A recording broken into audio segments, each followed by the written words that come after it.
everyone. Welcome to a professionally unprofessional podcast. I'm Kevin, joined once again by my good friends Reese and Elliot. Hello, everyone. Now with more leg. Calvin Editing, stop wanking. Thank you very much. This is we call it professionally unprofessional for a reason. Okay, so we promised we'd do a Switch 2 focused podcast. We can only apologise. In person now. So, this is weird though. The first Switch 2, the first time we've done a console launch since we started this podcast. Yeah. Because we were a bit late for the PS5 and Xbox Series X launch. Plus, only you had it. Yep, I also refused to do the PS5 Pro. Yeah. Just on principle. Yeah, because it's pointless. I don't get the point. I don't get why you get a PS5 Pro. Unless you would gain... I would say if you're buying it now, you don't have a PS5, but I don't see a reason if you have a perfectly good PS5 to do the upgrade. Okay, so we're going to split this into a few segments. So it'll be the console itself, the launch games, the upgrades, and what our thoughts are on the thing going forward. So let's start with the hardware, I think. Yep, go right there. It's about 7.6 LCD screen. Yep, it's not an OLED screen. Not an OLED screen, and that's a shame. I mean, the colour on it looks great. Yeah. So you probably wouldn't be able to tell. Like, honestly, I think it looks a bit better on this than the OLED. So the difference with an OLED is more pronounced in the shadows, not the colours. Right. Yeah, that's where you really notice it. I would say it looks better than the launch Switch 1, thankfully. Oh, yeah. Which also had an LCD screen. Yeah. I'd say the HD, it's got, for when you've docked the game, it's got 4K and HDR. Yep. I'm a bit iffy on the HDR for it, if I'm honest. Yeah, I personally think it's okay, but it's not like a necessity. I think it looks fine. So if people can't notice that much of a difference, I would recommend turning off just to save battery.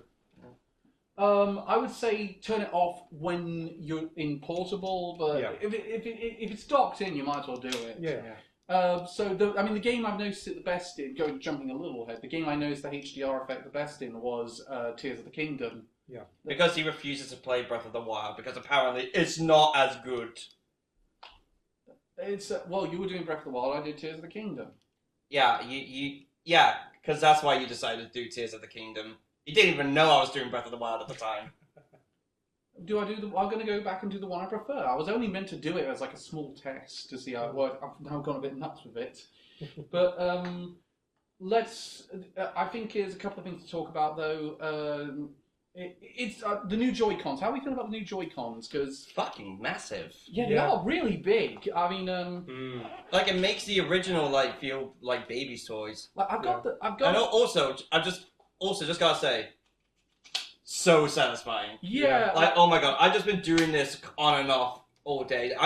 It's gonna break from this alone, but you know what? I don't care. It's so satisfying. And the connection's also rock solid as well, even though it's only magnets. Yeah. It's not falling out once to me. And it also works quite well. Yeah, this is fully in, and like you can sort of twist it and bend it. It's not coming out. It's not breaking. Yeah. It's very well designed, in my opinion. I thought the magnets were going to be a bit of an iffy thing, but they have worked out quite well. And it's considering how many Switches we had issues with where people put the thing in upside down when the thing first launched. Yeah. Apparently, you can put this in backwards. Just gonna test it out. Yep. Yeah. Why would you want to, though? You put it backwards, put it upside down. Fun. Well, you can't put it in upside down. You can put it upside down and backwards. Yep. Oh, no. There you go. But I think the worst... Okay, they also come with the mouse functionality, which I've only tested a little bit. What about you, Elliot? I've tested it out quite a bit. Yeah. Well, obviously one of the games we're going to talk about in a bit, but the mouse actually functions way better than I expected it was going to. Yeah, like on the menu, you don't have to do any sort of function. You can just move from that straight back to that instantly. Yeah, I remember I was with my friend. That being said, though, if you're doing mouse, these things are a goddamn necessity. Yeah, I agree. Like these are really required. It feels way less stable without them. Like with that, it's very sturdy. Yeah, I'm gonna do that for when I play Metroid Prime 4 when that comes out. And also, when you do use a mouse mode, please try to use an actual mouse pad, or otherwise you're gonna scratch something. Yes. Or your leg. Yeah. I've been using it on my leg a little bit. One I found it's quite good for is if you get those play mats for trading card games. Those are quite good for it. You've been using that mostly. Make sure you have a clean one as well because you don't want to get anything in the Joy-Con itself with dirt and debris. Yeah, so I mean, you can just do that. Yeah, but I'm saying it. I imagine it's gonna like at some point be cleaning kits to like help clean those bits out. Yeah, I can imagine that would happen. I don't know if Nintendo's going to do that. I imagine a third-party company is going to do that. I think third party's going to do it, but Nintendo's going to license it. Yeah. So, actually, I did the mouse function better than I thought it was because I thought it was going to be like motion controls in the original Joy-Cons, where it kind of works, but they're not incredibly precise. But no, it works really well. You can like just change the sensitivity and settings as well, so like you don't, and like so yeah, you can just do it depending on whatever surface you're on. I imagine for games like first-person shooters, that comes in so handy. Okay, so we talked about that. Accessory-wise, just want to move on about Joy-Cons. There have been reports already of drift because the Joy-Con still uses the old technology for the thumbsticks. Yeah, I have heard that. Yeah. Mine hasn't done it yet. Mine's still good. I've been mostly using the Pro Controller though, in all fairness. But Nintendo has now promised they'll replace them for free if it does happen. So you can get in contact with them. Yeah. Yes. I imagine at some point they'll release new ones as well that do sort of have that don't have this problem as well. The problem is though, I feel like they can't do it. That's so fundamentally in the design of the Joy-Con. So they can do it because there's a replacement that uses pure magnets. But the issue is, though, these are magnetic Joy-Cons to begin with. Yeah. So having two types of magnets in close proximity, that's gonna... Yeah, it won't work as well. I'm glad they chose it this way around because I much prefer these Joy-Cons, the grip in these ones than it was in the last one. It definitely feels a lot stabler when I'm using it in handheld mode. Yeah. Also, the buttons are out a bit more. Like the plus and minus buttons, they're like way more pronounced than normal. Yeah, I also think the D-pad buttons are more home button as well. Yeah. The one thing I've noticed as well, the one that doesn't seem as pronounced is the capture button and the game chat. The game chat button. Well, I mean, I think they're the ones you're going to be using the least, so they're not really needed to be more pronounced. But I also noticed that it's the same with the Pro Controller, which, have you guys picked up the Pro Controller? No, I've not. I literally just talked about how I've been mostly using it. Yeah. Okay, yeah. I was just double checking. So just dementia. Do you like the Pro Controller? Yeah, it worked. I mean, it's essentially the same as the original. It just has buttons at the back of the grips. I think the grip on it is a bit better. I think the material's a lot better, a lot more comfortable. Yeah. I mean the material. I think the material's a bit rougher. Like while the other one's like quite smooth, really. Okay. That's not a complaint. I think it works well. Yeah, and that could actually help with grip. Yeah. Because it's more texturing. I also think the D-pad is much better on this one. That's the big thing I took away from it. It's like, oh my god, we finally got a good D-pad on one of these. So, any other accessories you guys bought? No. That's about it. I bought the case, which by the way, I was got a case. By the way, yeah, I got a better one. The screen protector they gave you with this is garbage. Utter dog shit. I actually went through 2 of them and I gave up. Hence why I got a third party one because I'm no good with them because they say air bubble free, and it's like they never are. Mm-hmm. And it's just like it always ruins the image. So just be careful with it. It's got a built-in one. Yeah, but the one built in the factory is extremely thin. Yeah, I know. So if you scratch it, it can still go through. Okay. So just be careful. Yeah. I mean, with my one, there were like a couple of tiny air bubbles after I put it in, but they were just in the corner, so I thought, oh, that's fine enough. Like, nothing comes up. No, the screen goes through that. Next day, they were like gone. So they just went on their own pretty much. Okay, so we like that. We don't. I think my problem with the I don't think I really have so much of a problem with any of the accessories. I haven't really tried out the camera all that much. I'm going to probably try it out more when Mario Party Jamboree plus Jamboree TV comes out. The stand doesn't feel as sturdy as the OLEDs did. It hasn't snapped yet, but it feels like it can. Yeah.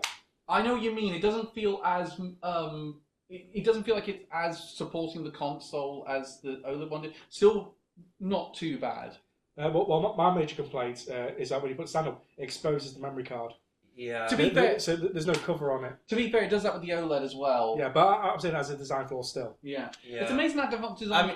I mean, I guess just to give it easy access, and when it's closed, it isn't exposed. Like the only way I could see difference I could see that happens is if you have to take apart the console, which people obviously would not be able to do, or like hide behind one of the Joy-Con sections, which will arguably be more exposed. The thing though that I love, one of the things I really love about the design of this thing, it has a charging port on both the bottom of the console and now on the top. Yeah. Which I actually didn't realise until I saw my friend do it during our Pokemon game. They literally said it in the Switch 2 Direct. I don't remember that. I do.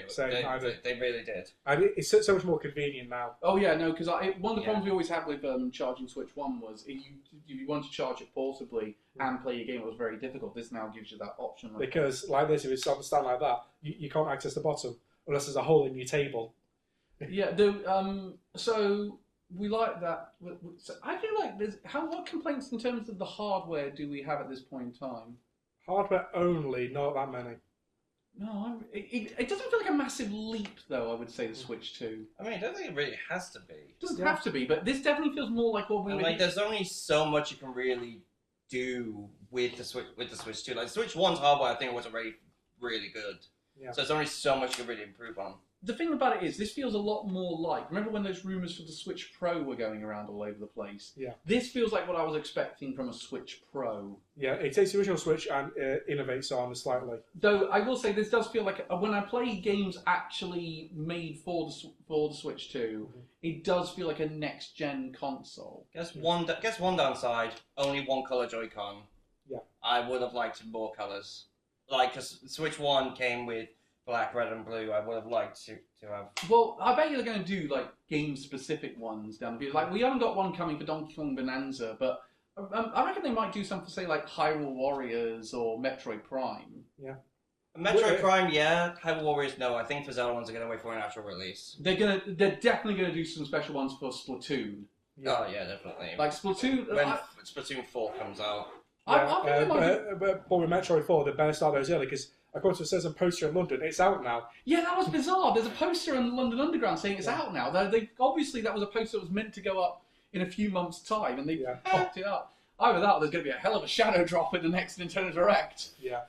I don't think there is, but... I mean, they shall drop Metroid Prime 1 with Metroid Prime 1 remaster, so who fucking knows at this point? Yeah, but they actually want to sell box copies of this one. I don't think they're going to do the same thing as they did with Metroid Prime 1, unfortunately. Yeah.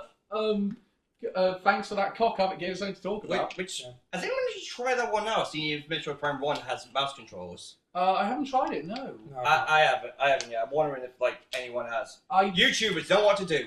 I didn't see it in the upgrade section, and yeah, there are a lot of games that weren't in the upgrade sections that still got upgrades. Yeah, and some that got upgrades without official ones as well. We'll go into that detail as we go. Yes, since most of those have just been boosted by the superior hardware now. Yeah, and the hardware is quite good. DLSS technology. The games look great when they're both handheld and docked. Seeing Mario Kart in 4K though is a Mario Kart does not run in 4K. No, it's a. So it's 1080p handheld or 1440p docked. It still looks really good though. Yeah. Now, some games do run in 4K, like Street Fighter 6 runs in 4K. Yeah. Zelda's running in 4K. Yeah. I think Cyberpunk's running in 4K.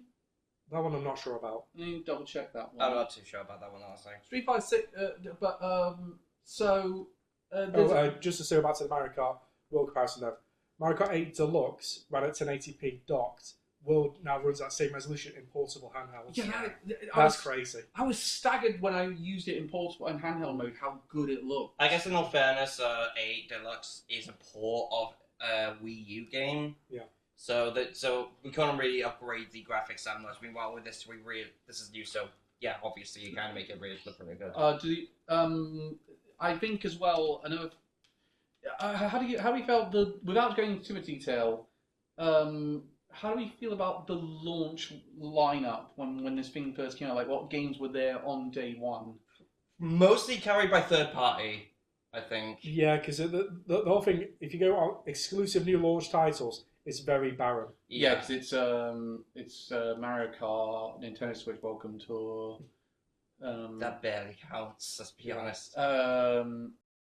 We're not going third party at this point, are we? No. No, and you got the Zelda upgrades. But again, those upgrades for existing games are not brand new. Yeah, that's what we mean. Meanwhile, you had the third parties in the mix. You've got Cyberpunk, you've got Street Fighter, you've got all ports. Rune hang on. You got Rune Factory, Guardians of Azumar. It is that port, Cal? This released on Switch 1 and Switch 2 same day. Right. There's a couple more in there. But again, it was carried by ports, and there was a complaint I heard when the thing was coming out when I was listening to Nate the Hates podcast. Him and MVG were saying it doesn't have that strong single player first party experience that every other Nintendo console is launched with. It hasn't got a Twilight Princess. That's not true because Nintendo has done this before with the N64. That launched with Mario 64 and Pilot Wings. Yeah, but that's a... And the... he also had a shogi game in Japan. Yeah, which we never got. Because no one here played shogi. But in that case, that's a strong single-player experience. Again, you look at... the only one I can think where they did this before was the Wii U, because that launched with New Super Mario Bros. U. Terrible choice, but... Yeah. And that's because you can. I know that is kind of a single player game, but that does have a large multiplayer touch to it. Which that was another one that got an official upgrade. That was a weird choice, but they didn't do one for Mario Wonder. Yeah, Peachette is now even more broken. Mario. So I think we kind of actually that's a good point though. With actually the report that just came out today, the third-party games sold quite badly on Switch 2 at launch. They've apparently not sold well at all. Well, some have. Some have sold pretty well, but others haven't really. Yeah, the best like Cyberpunk sold really well. I think Yakuza sold pretty well. Street Fighter sold really well. But I think a lot of the others, they did not do great. Cyberpunk was the best selling of the bunch. Not surprising. No, too surprising. I think that was a big third-party game that came out for Switch. Because let's face it, what other time in Nintendo's history has it had a game like Cyberpunk running on it? I mean, Switch 1 and Witcher 3? I suppose that was the equivalent. Oh, you could say Doom 2016. And funny enough, both were a CD Projekt Red. Yeah. I also say Doom 2016, that kind of felt like an impossible pause at the time. Well, Eternal was also on base Switch. Yeah, and it did not run that great. Yeah. Doom 2016, which is the thing, Doom 2016 does run quite well on Switch 1. Yeah, because the whole thing with Doom 2016 is a very scaled back game in comparison to the others. What about, and I just say Nier Automata, that one was a bit of an impossible port that ran quite well on Switch 1. I'd say Persona 5 as well. Yeah, but that's I suppose you're right actually on that one. That ran extremely well. So, I don't. But also at the same time, do you think these companies that put out a lot of these games for the Switch 2 launch, they were expecting massive sales this early on, or do you think they were kind of like, well, it's good to get in here to build a relationship with Nintendo, and then we can get better sales later on? I don't know. Because I've seen people online say, let's be honest, the games that they released weren't on. Like, the only one I could really think that's mainstream is Street Fighter. Cyberpunk, I would say. Cyberpunk, not as, I'd say. Like, for example, with Sega, like, they released Yakuza, which is one of their more niche series. Yeah. The problem I had was... Even if it has been getting more popular. Sega probably had where I had my biggest issue of any of the third-party companies during the launch, because they had loads of games that were upgraded versions for Switch 2, and they didn't offer upgrade packs. There wasn't an upgrade pack for Sonic X Shadow Generations. There wasn't one for Puyo Puyo Tetris 2. And it's really annoying. Especially in Puyo Puyo Tetris 2, I actually bought that one. And the upgrade is fucking useless. I don't see any reason to purchase it. I mean, you say that. My answer is, obviously, it's Tetris. Yeah. How do you improve the look of Tetris without doing like a Tetris effect kind of thing, where you just make it all wacky? Well, the funny thing is, I mainly bought, as well, the other reason I bought it was I thought it would be a good test of the game share functionality, which we can actually discuss now that we're on the side. Because we did the game chat and we did game chat and we did game share at the same time via Wi-Fi. And to really test it out, we picked out Puyo Puyo Tetris 2 because it was a game these two didn't own. Yep. So we figured that was a good test of it. Puyo Well, it functioned very well in my regard. Yeah, but I didn't have that many problems with it until we started getting that error message. Yeah, it did keep bringing up the error message saying that the connection was bad. Yeah, it's very similar to when I played N64 or Super Nintendo games with my friends in America. We get that error message quite a bit, even though the game never shuts down, weirdly. His friends in America. If you ever want a really great time, if you ever want a really weird time, try playing Donkey Kong Country 2 via Wi-Fi with your friend from America, and have the soundtrack be butchered by trying to keep up. With two different Wi-Fi network in Los Angeles and a Wi-Fi network in Cheshire. Don't dox us. Don't say where we live. Hey, it's fine. I don't live there. Exactly. Yeah, I'm secretly from Melbourne.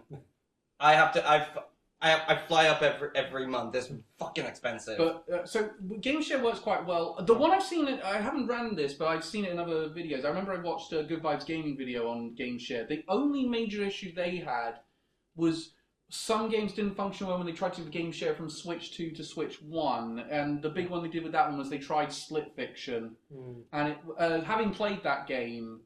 It was trying to do it that way was a buggy mess. I've heard Split Fiction runs quite well on Switch 2, but that was a bit of an issue. I'm wondering how well that's going to function going forward, considering one of the things that was advertised in the recent Direct was that that function is coming to some future first-party titles. Yeah. Including the game share from Switch 1 to Switch 2. Mainly Donkey Kong Bonanza is going to be getting it. Yeah. We should show off in that Direct. Which I'm interested to see. I'm kind of glad they are giving some. They are saying, "Hang in there, we'll give you some good stuff" to Switch 1 owners while waiting for more adoption of the Switch 2. Which Game Share though, that not Game Share, Game Chat functions way better than I was expecting. Yeah, like bloody hell. Well, that's until you look at the gameplay of the other Switches. It's rough. Yeah, the screen share was not great. Even watching... Like 10 frames per second, pretty much. Yeah, it was so Digital Foundry, channel me and Cal watch, they actually test it. Mario Kart Worlds, through this system, goes between 8 and 10 FPS. I remember I was watching your screens when you were doing Puyo Puyo Tetris 2. Even that was a terrible frame rate on that. I mean, obviously...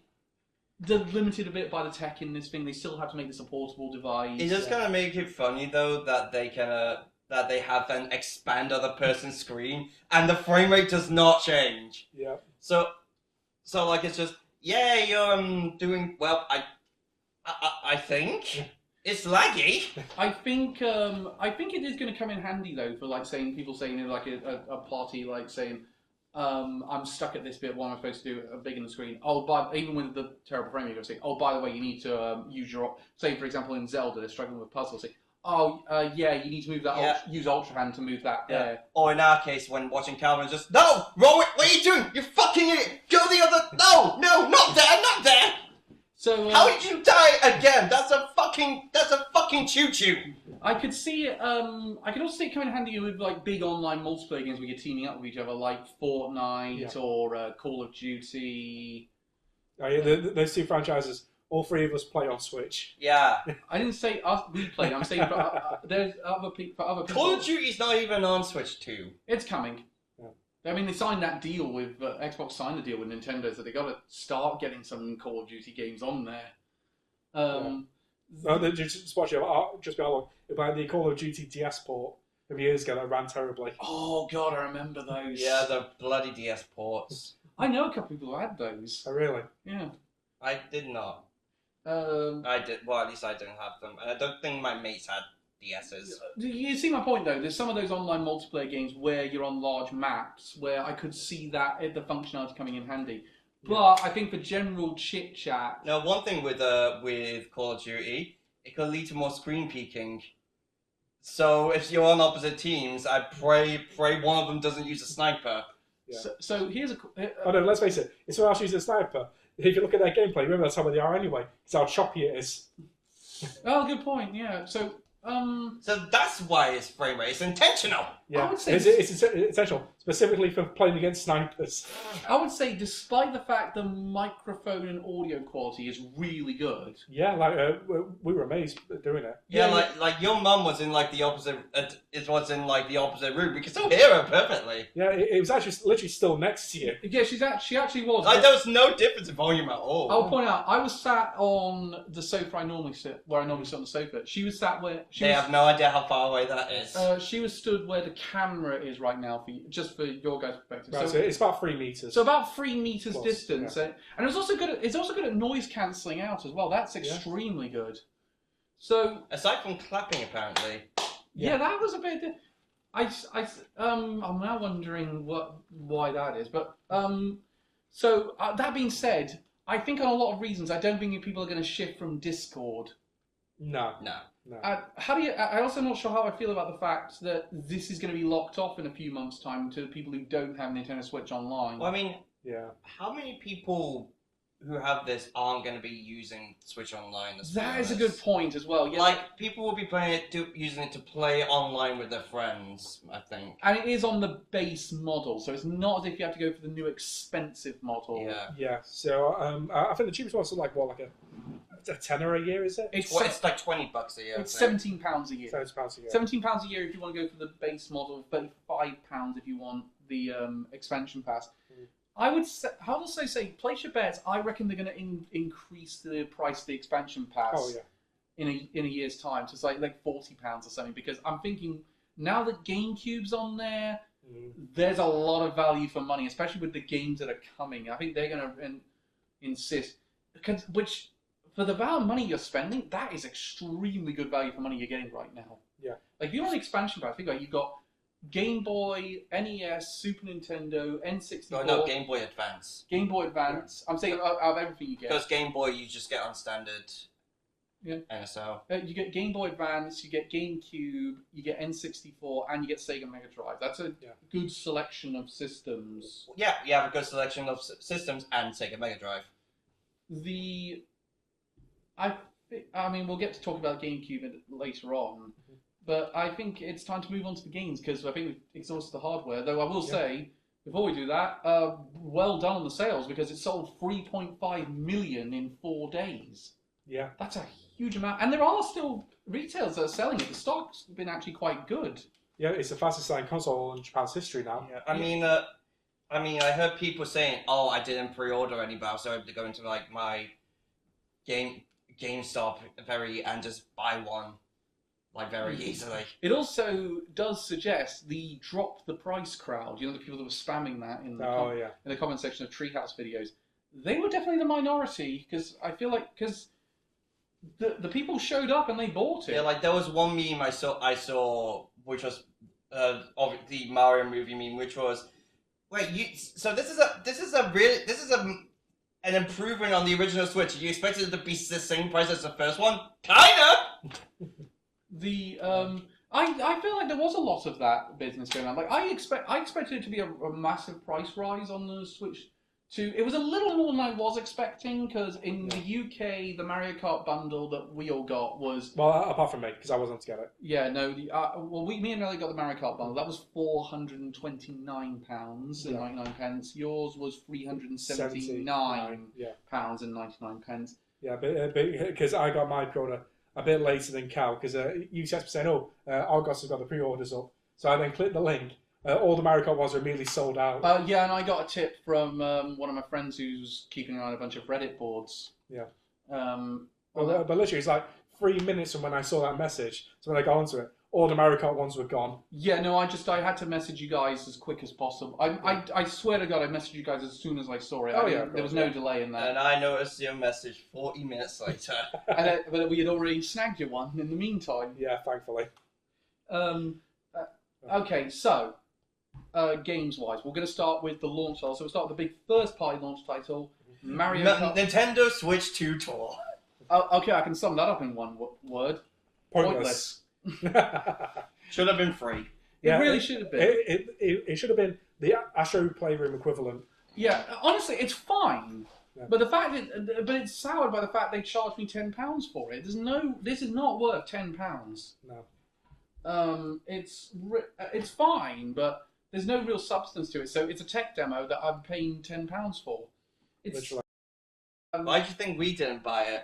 Well, I did it to see if there was anything worth saying. Yeah, no, it's a little bit. It's stupid that they make you pay for it, but it is worth it. But even then, I thought, no, it really is not worth it. Yeah, there's an answer. There's one method you could do aside from doing that. Watch YouTube. Yeah. Watch things online. Read reviews. Well, I've got it now. So let's move on to the big first-party launch title. Yep. Mario Kart World. Elliot, your thoughts? Fun. You really like it? Yeah, I really enjoyed it. I would say I really, really like this one, and I like it more than Mario Kart 8. I disagree with that. Oh, I'm interested in your opinion. Why do you think... I'd say they're both equal. So, I've got a few issues. Mechanically, I do not like how loose the drifting is. And the turning. I like it. Compared to Mario Kart 8. It's a lot harder to be more precise on corners. For I think they travels. did the looser drifting because of the size of the roads were bigger because they've got more races on there. I didn't notice any difference, honestly. I thought it still ran perfectly fine. You get used to it quite quickly. Yeah, you get used to it, but I have gone back and played a bit of the original Mario Kart 8 Deluxe just to compare, and it is noticeable if you put them side by side. I mean, honestly, I find drifting in Mario Kart in World on motorbikes easier than in 8. Like, I found... Anyone else found drifting in 8 is kind of weird on motorbikes? Yes, I agree with you. With me, I think it was just a different animation. Yeah. More than anything Yeah, else. like I had to stick with like mopeds or quad bikes because the bikes were just really... Yeah, in World, I just think they're a little bit better, which is good because I can now ride the fish bike. I like the kart designs. I like the character selections. One of them is a frog. One of them looks like a frog, and I love it. One of them's a dolphin. Yeah. The dolphin bike, which you can then ride as a dolphin. Which I've seen loads of people do online. Yeah. The mating season's gotten weird. How do we feel about the open world in regards to the Grand Prix? Fun. I like it more standalone. I don't like it mixed with the Grand Prix.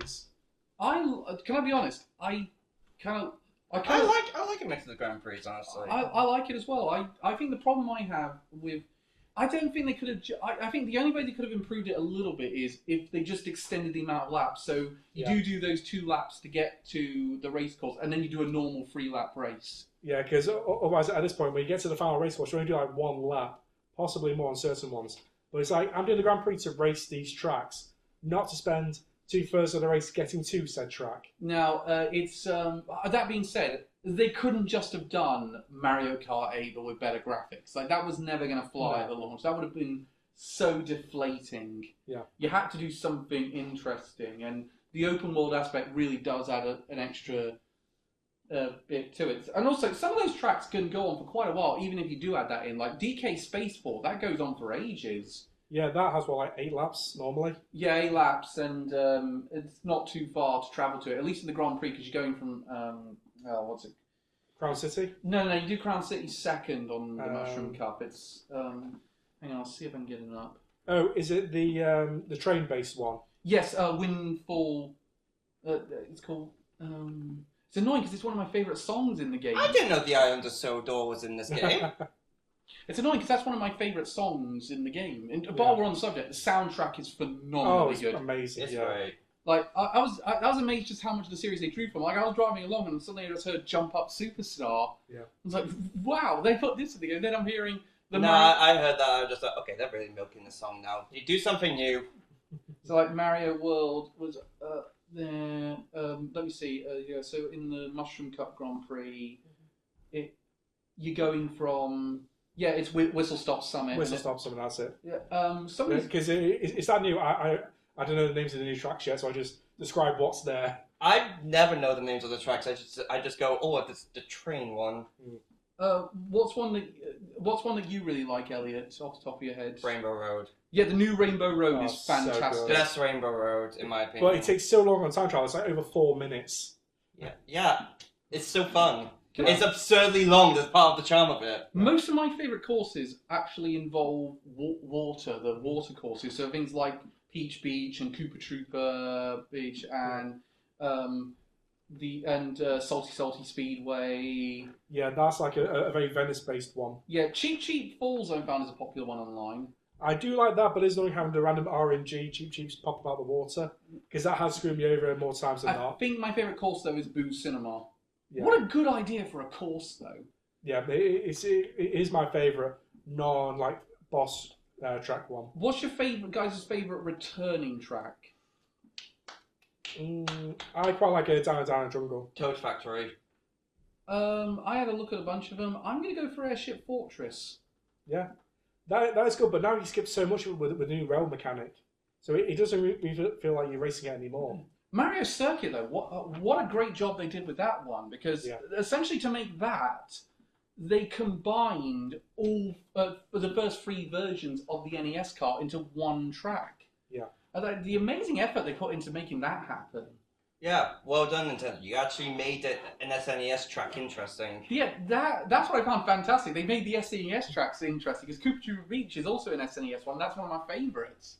Yeah, so what do you guys think about having less tracks at launch than Mario Kart 8 on Wii U did?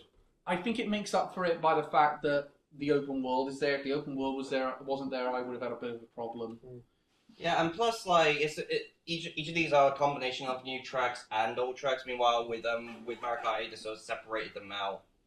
Yeah, they kind of did, like, one of the things about Mario Kart 8 was you do a track, it's either a cup with, if you do the Grand Prix, it's either a Grand Prix with all original tracks or all retro tracks. Yeah. You don't, whereas this one, they mixed it up a bit involved. So, like, the Special Cup, it's got a retro track with Mario Circuit, but it also has, like, Acorn Falls in there, which I think Elliot makes a good point on that one. And overall, in comparison to Mario Kart 8 on Wii U, it's only 2 less tracks overall. Yeah. But it definitely makes up for it. And also, a couple of tracks have multiple ways of driving around them. Yeah, so that's the difference. So there are 32 tracks on the Grand Prix, but only 30 tracks overall, because 2 of the tracks repeat. Yes. That's Crown City and Peach Stadium. Crown City and Peach Stadium, yes. Yeah. Which, to be fair, those are... I a lot of people shout on Crown City. I really like Crown City. Yeah, but I think it's fun. There's no real tracks. That's another difference with Mario Kart 8. There's no tracks where I'm like, oh, do I have to? I mean, I like that with desert tracks, but that's just because I in general don't like desert tracks. And before Reese says that, I will, you racist! Dry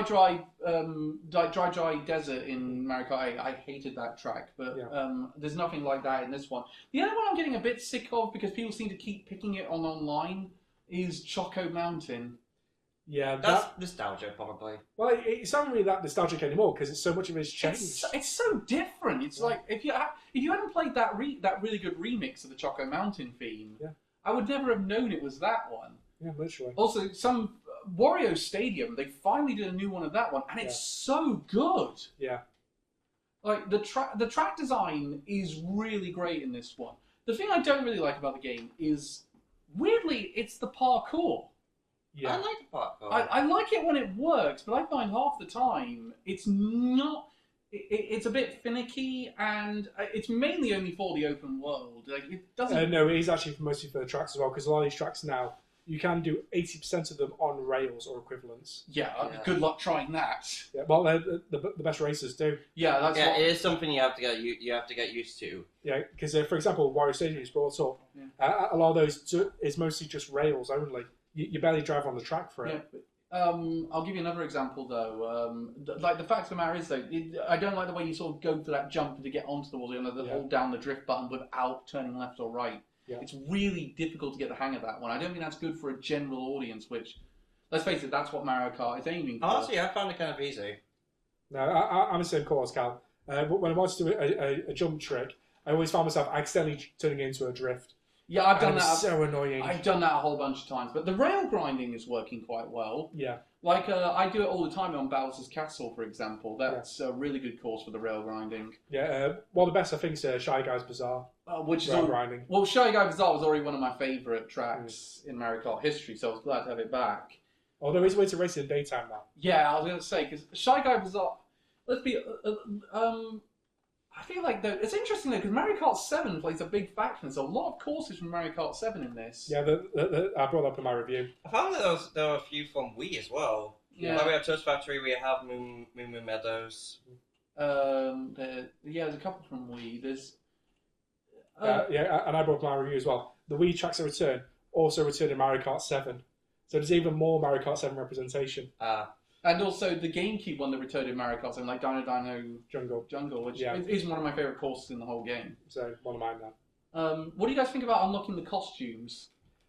It is good, but it is a pain. I wish there was like a guide on what foods you needed to get in order to unlock the costumes, because I like go on a course with like Koopa Trooper, get one of the foods, it's just like, shit, that's not it.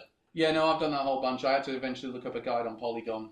Yeah, I didn't until I got to the final 8 costumes, and I was doing this in free roam, because a lot of foods you can't find on the courses. Yeah, it's free roam only. I mean, I'm just getting the costumes if I can. I'm not really actively going after them. Trick I found, one trick I found that gets quite a few of them is do free roam, go to Boo Cinema, and get the popcorn from there. There's a whole bunch of costumes that unlock through that, like Waluigi's vampire outfit unlocks that way.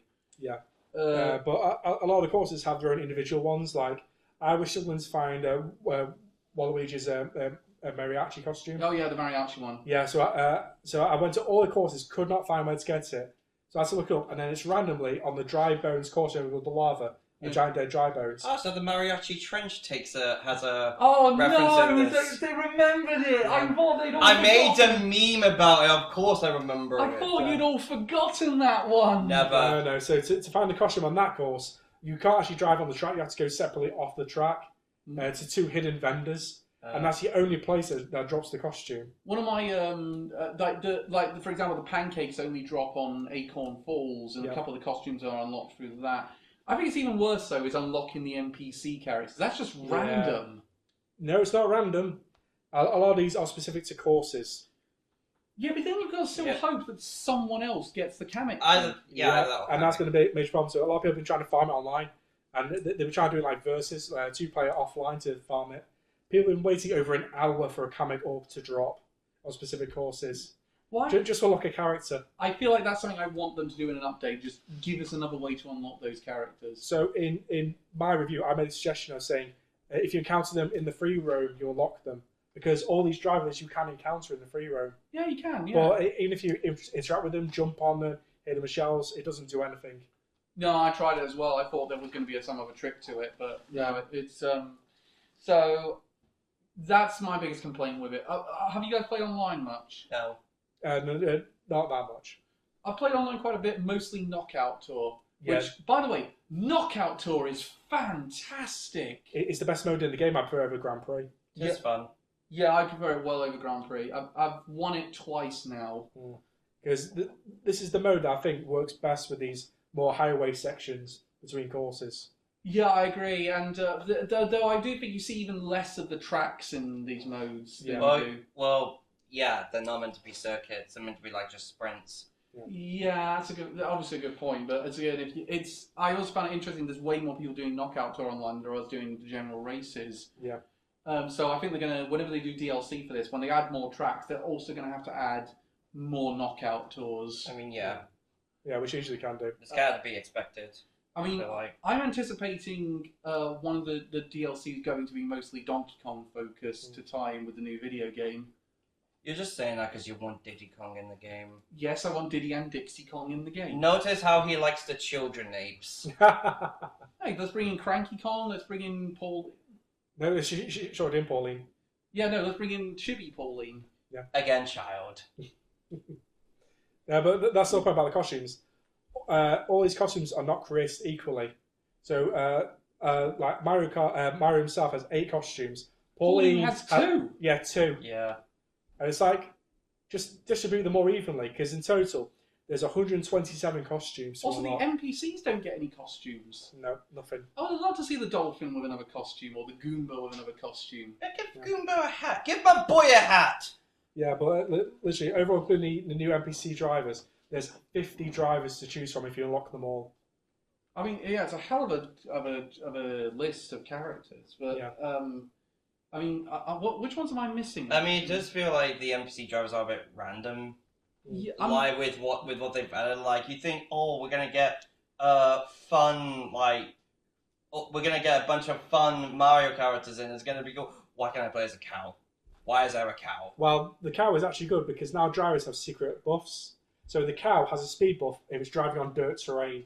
I do not keep up with the Mario Kart meta because fucking Mario Kart. Who cares about the meta in bloody Mario Kart? That's like making a tier list of the best characters in Mario Party. I'm missing the tall duck thing from Super Mario 3D World. I've got it. The giant ostrich. Yeah, I've got it. Yeah, I'm missing quite a few. Just I've been so unlucky. As I said, I haven't even been trying to get them. One of the better new NPC ones is the Pianta because he has a speed boost driving in water. Yeah, Pianta. But Pianta's always been cool anyway. Yeah, I've just been trying to get the ones I think are I've just been using the ones I think are the funniest. Yeah, it's funny. Like the snowman, for example. How does he hold the wheel? He doesn't have hands. Yeah. I like the thing with the para biddy bud. That is actually one of the best drivers to use competitively. I wonder why loads of people were playing that online. So the meta has shifted heavily now from Mario Kart 8 Deluxe, whereas mostly heavyweights were used. Yeah. Whereas now acceleration is most used, so you use the ultra lightweights. So it's the exact opposite now. Yeah, so it's Para Biddy Buddy, Baby Peach, and Baby Daisy. I've seen a few Baby Rosalinas online as well. Yeah. Honestly, a very strong Mario Kart though. I think that's it.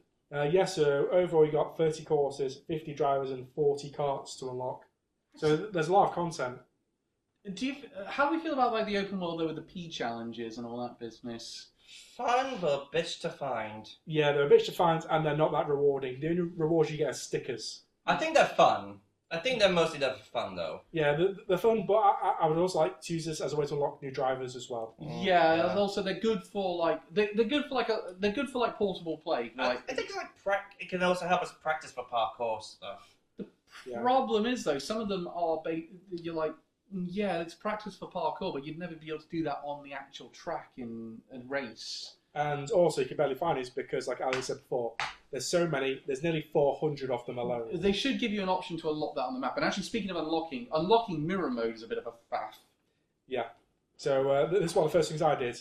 So not only do you have to beat all the Grand Prix and knockout tours, you also need to do at least 10 P switches, 10 question mark panels, and 10 Peach medallions in the free roam. Yeah. And then you'd have to rebeat the Special Cup in Grand Prix. Yeah. Oh, sure. Lord knows the requirements for unlocking 200cc if they even put that in. It's not in the game. Nintendo confirmed it's not a launch. Yeah, but it'll be DLC then. Yeah. I think they are planning it for DLC because remember it wasn't in launch at Mario Kart 8. That was DLC. Yeah, well, yeah, that's because it was a new thing. Yeah. That no one was used to. So we moved on. So I feel like we're all saying Mario Kart 8, strong game, has some things we'd like to improve over it. Yeah. Yeah. But a very addictive online multiplayer. Yeah. I have not played the online multiplayer. So we'll move into the big third-party launch title. So, Elliot, you've been playing Cyberpunk 2077. Mm-hmm. I have Jackie just died. Oh. I'll say that. There's not much of a spoiler. It was literally in the trailers. Yeah, and also it happens very early on in the game. Very early on, it's like 5 hours in. Yeah, it's I feel like that's the thing about Cyberpunk. Very strong opening. Yeah. Yeah. But what do you think of the on Switch 2?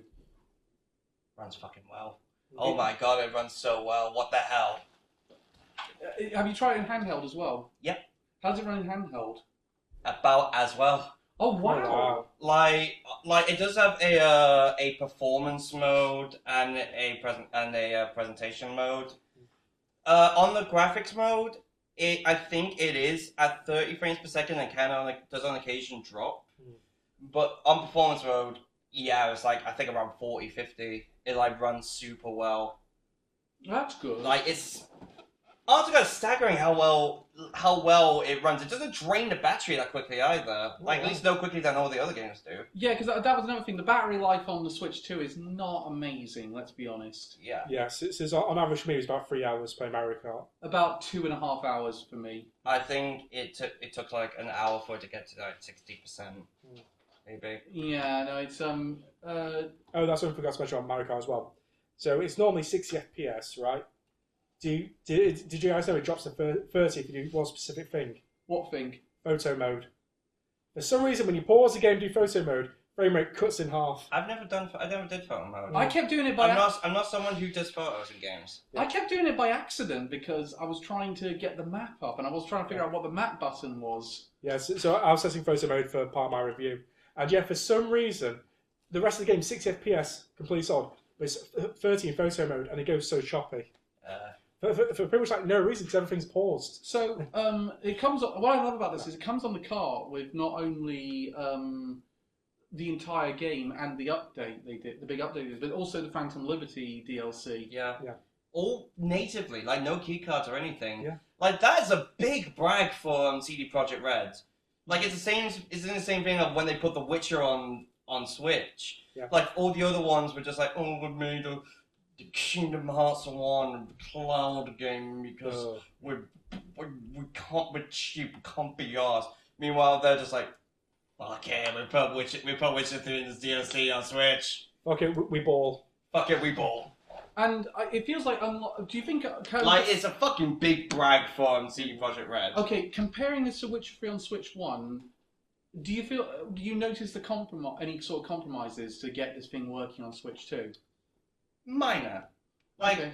I say frame rate not as good at frame rate and looks obviously not as good as on PC. It does lag a tiny bit, but that's only when the game's first loading. Yeah. And I think the load times aren't as good. But that's all expected. Yeah. Like it's all stuff that's expected. Aside from that, I think it runs. I'm assuming the mouse functionality is also really good. Mouse functionality is really fucking good. The game has control options for so many. Like obviously, like it has mouse controls, it has gyro, it has just so much stuff. Like CD Projekt Red really knocked out the park with this port, in my opinion. I feel like though if I was playing this, I'd want to play it with the Joy-Con left hand and the right one as the mouse. Yeah, I did also play it with this on my leg. Crotch. It's not that big, Reese. It works really well even on like you can still aim really precisely, especially with like the sensitivity options. You can still like at least 270 spin before you have to sort of move it back like that. That's staggering, and it runs. It's so good, man. So good. So have you run into any? I have to ask this because it's Cyberpunk. Have you run into any bugs? None major. Like no major bugs. There was one I could think of, but it was just like I think Jackie walking into some boxes and stuff and them flying everywhere. But that's the funny kind. Like it's no launch title. It's like no, it was like when it was launched. Oh yeah, when I had the floating pizza boxes on the PC version. Yeah, it runs like. CD Projekt Red has tried their best to fix it. They fucking nailed it. They fixed it. Yeah.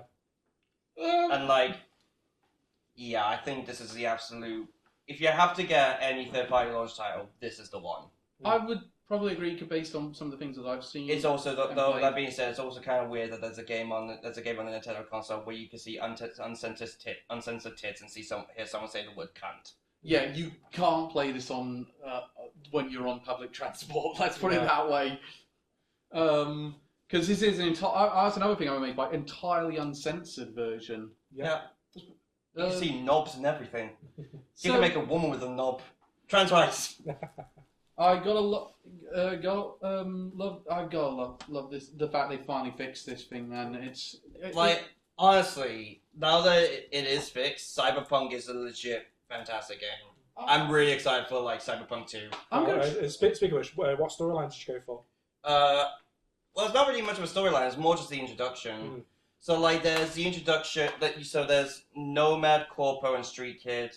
Yeah. All of which is basically just how you end up meeting Jackie. Which one did you pick? I picked Street Kid for this one. I picked the Corpo on the PC. I went for Nomad on my PC playthrough.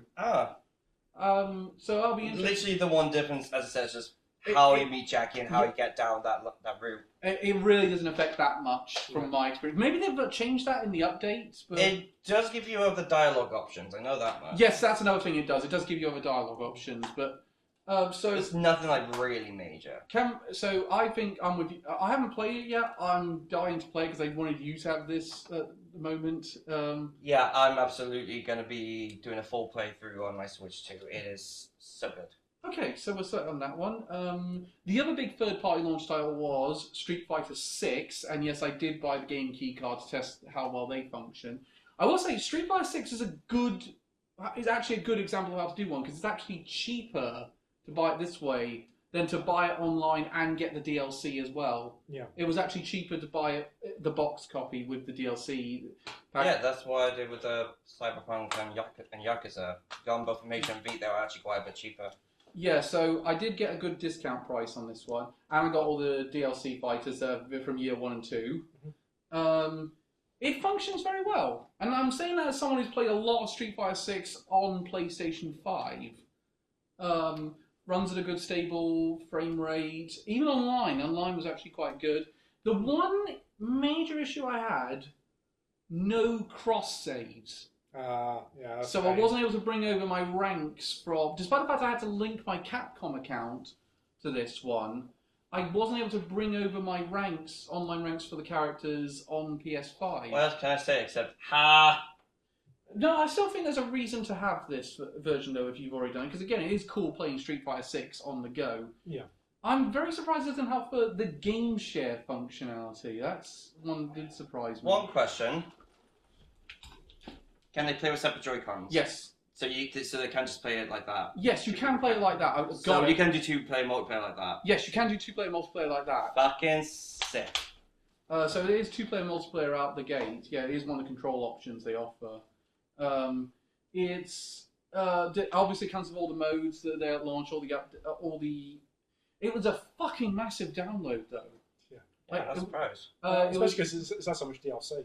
Yeah, it was like 2 hours and a bit, and also doesn't help the fact the Switch 2 hasn't really improved things about downloading games. Like if you're trying to do certain games or certain games online, it stops the download you're doing. So I basically had to install it. I had to stop playing my Switch 2 for a couple of hours. I mean, I didn't notice that. But I wasn't playing anything online. So, I was downloading Hitman while I think playing Cyberpunk, and it downloaded while I was playing that.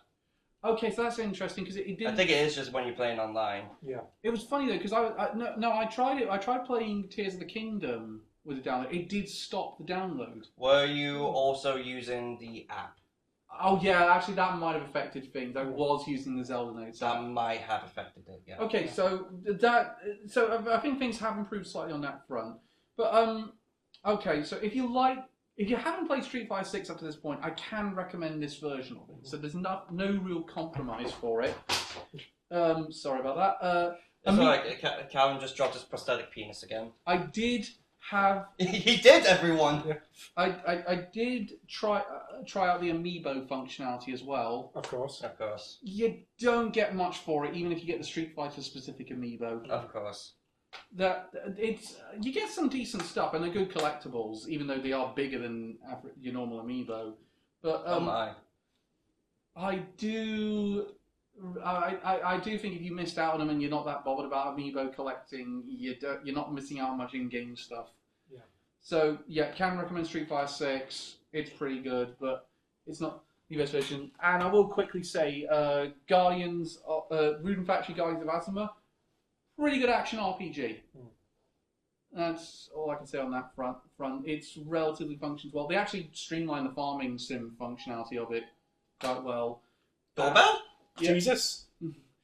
He has risen! Hello, I have returned. I would like to talk about Switch 2. If he has returned, it turns out he works for admin.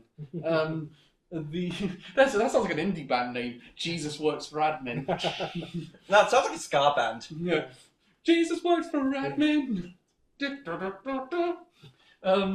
So, Elliot, you on that point, you played Yakuza 0 on Switch. Now, it's I have played a bit on Xbox now, and it is one of the best Yakuza games ever made. Thank you! It's a fucking good game! It is so good of a game. How does it run on Switch? Really well. Good. I mean, it's a PS4 game, so obviously it will. Yeah.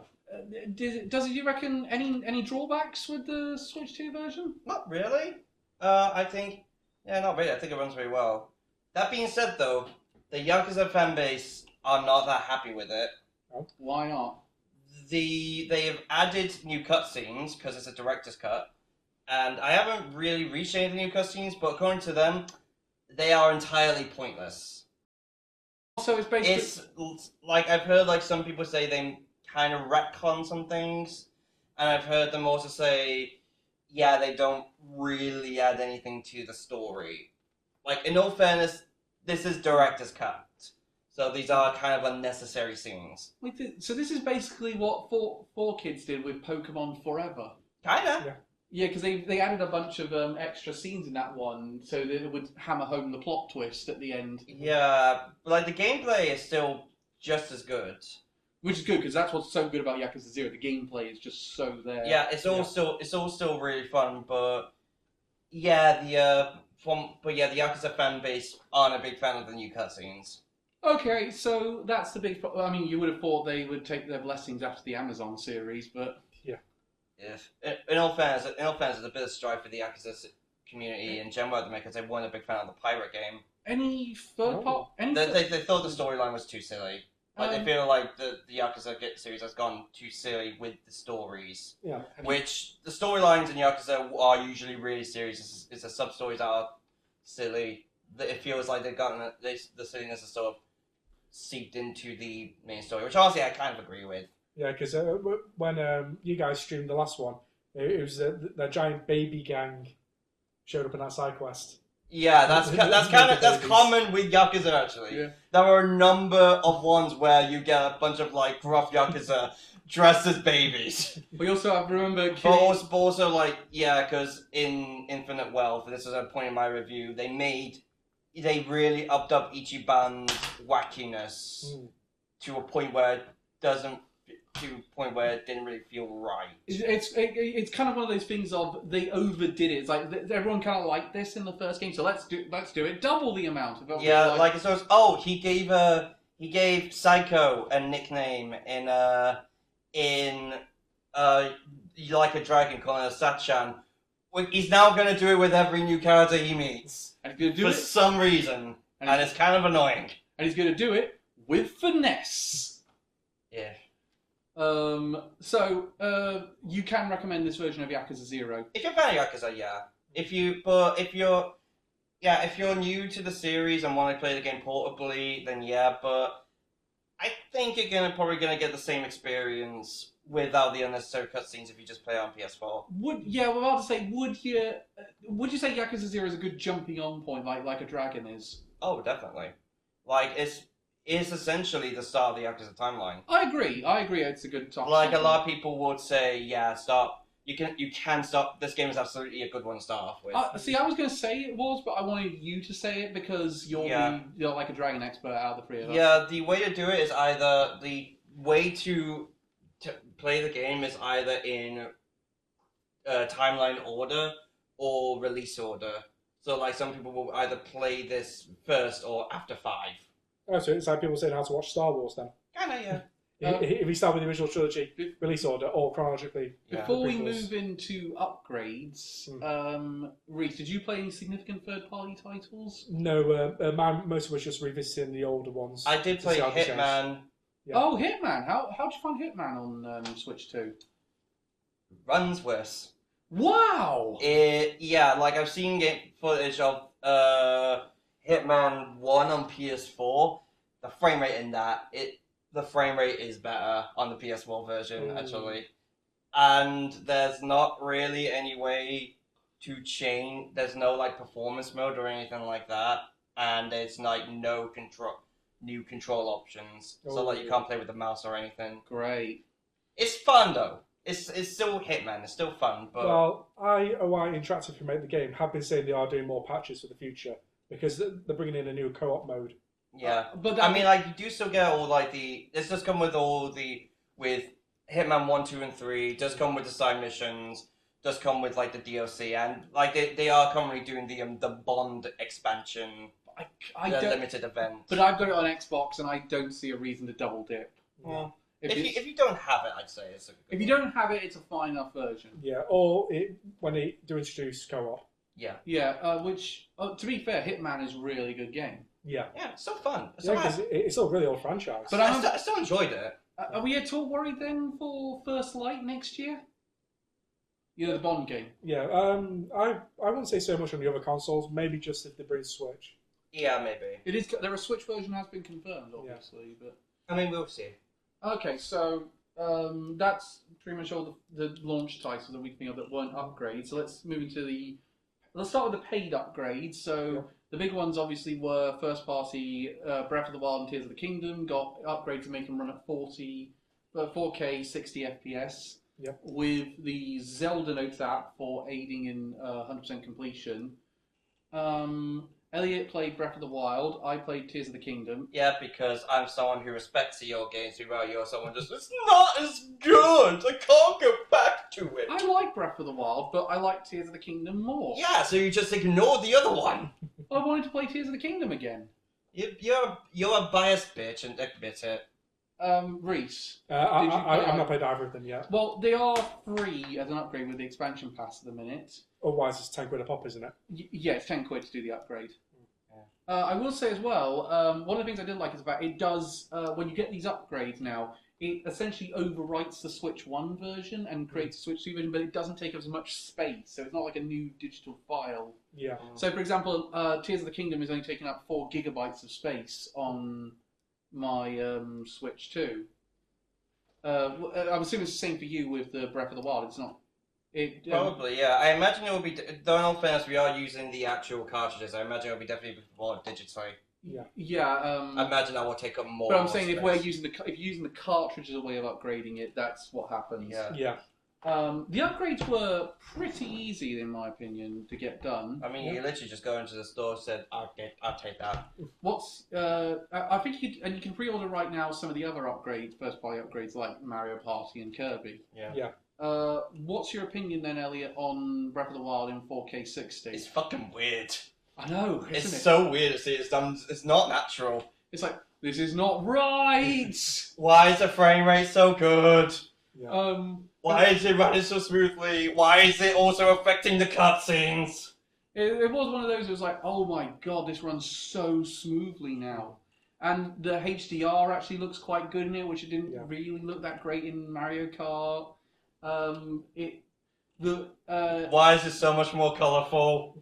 I was also expecting there to be some frame rate drops. In terms of going to Tears of the Kingdom, I was expecting some frame rate drops when you do those moment where you're jumping from the sky back to the surface, but that runs incredibly well. Yeah. I've not really noticed any frame rate drops at all. Have you, Elliot? No. In all fairness, I haven't actually left the Great Plateau yet. Actually, though, I am aware with Tears of the Kingdom, if you're using the app some of the really big contraptions some people have done online that people are sharing with each other using the item share functionality, that has slowed down the frame rate on some occasions. You know, some of those people building mechs. Yeah, and there's also a funny one going around at the moment. Some people have managed to modify these QR systems to inject other objects that aren't part of the mechanics. So one QR code spawns about 200 dogs around you. Oh, I saw that! Yeah. Oh my god, that's amazing. Yeah. It would be amazing if you could fucking pet the dogs. Yeah. Let us pet the damn pooches, Nintendo. Yeah, so somehow people work out how to get other objects into this QR system that should not be included. The other big thing about this one is the Zelda Notes app. Yep. Yeah. What is your thoughts on Zelda Notes? It's essentially a sat-nav. I like having it though. It's kind of weird to hear it say keep going north. It's like fucking hell, all right. Can I change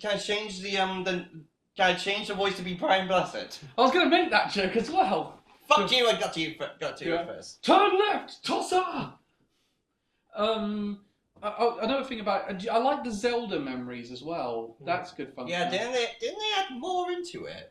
They added more memories in Breath of the Wild, Tears of the Kingdom, I'm pretty sure. Yeah, in Tears of the Kingdom, you get on the surface you get Zelda memories. In the sky, it's Raru memories, and underground, it's the head of the Yiga clan's memories. Yeah, I think with Point Crow did the live stream for it, and it was like 150. Oh wow. Yeah, the 150 in Tears of the Kingdom. I've only found 12. Well, there's not. That's funny. There's only 12 in the sky. Oh. Yeah, Rari doesn't get that many of them. There's way more on the surface. The surface takes up the lion's share of them. There's a One thought with this is it'll probably help to lead into the upcoming Hyrule Warriors game. Also, one of the things that Zelda Memories and Tears of the Kingdom do actually help bridge the gap between Breath of the Wild and Tears of the Kingdom, which was a common complaint about the narrative in Tears of the Kingdom. And so I'm a bit annoyed that that's locked behind an app, that information, but it does give you something new to do. Just to go on the voice memories, I'm really far behind with the Zelda ones. Yeah, Zelda gets the lion's share. She gets 150. Master Koga gets 2 and a half. It just cuts them off mid-sentence. It's like in Sopranos, just goes to black. Master Koga gets 55. I've only found 4 of them. And Raru gets... Oh, no, he gets more than that. He gets 35. Yeah. But I've only found 11 of them. Imagine if they just ran out of were just running out of ideas from memory, so one of them's just literally all of them eating breakfast, just sitting there in complete silence, gnawing on a croissant. You can actually put on the map the location. You can ask it to tell you the location of the memories if you want to look for them, and they do come up automatically if you connect your Switch 2 to it and you go to the specific area. Yeah. It's a nice functionality, I think. I think my biggest issue with it is it does require an internet connection, because in order to make it work, you do have to have the Switch and the phone that you're doing it on on the same Wi-Fi network. Well, I mean, how else would it work? Let's be honest. I thought it worked through Bluetooth when I initially did it, but you'd have to connect your phone to any Switch via Bluetooth. Okay, yeah, no, obviously I got that wrong. I obviously got that wrong, but and I figured this out when I tried to do it on a train journey, and it didn't connect, and I was like, okay. My suggestion was hotspot, maybe. Yeah, hotspots could work for it. Although if you do that, it will just eat through your mobile data. I was going to say that's going to eat through your mobile data. Unless you have unlimited data. So we really at the minute. I mean, I don't think they didn't change up much of anything. So if you like Breath of the Wild, Tears of the Kingdom, it's the exact same game in that regard. Yeah, but talk about the Zelda functionality. It makes me wish there was one for Mario Kart World for the free roam. Yeah. Where it told you where the P-switches were. And I do hope that they do this in future with more Nintendo games. Actually, it would work even better with Mario Kart World, because it's literally a sat-nav. Literally. You could just hear it go turn left. Turn left! Woohoo!